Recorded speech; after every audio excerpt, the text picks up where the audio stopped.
Because we already modified this, made it as presentable as possible, and saved out a version to upload to our website, this image is no longer important. There's no reason to save it because we already have a copy of it saved.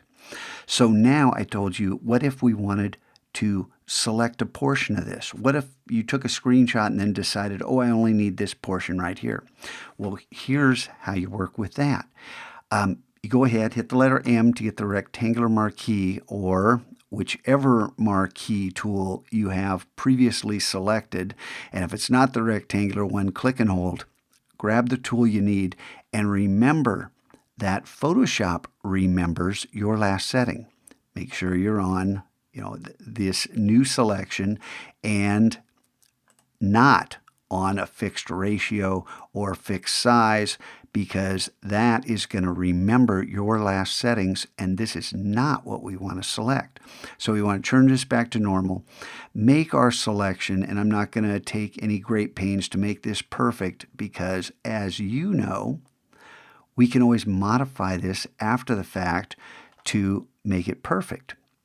So right now I have a small portion of this larger image selected. I can hit Command-J to jump that little selection to a new layer and then turn off the bottommost layer so that only our selection is visible, our jumped part of our selection.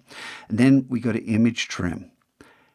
And right here, Image Trim. And I'm going to show you how to set up keyboard shortcuts because I'm tired of going to the menu for this. I use it all the time, so I want a shortcut so I can pull it up like that.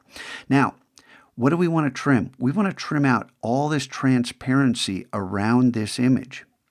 So look at your choices.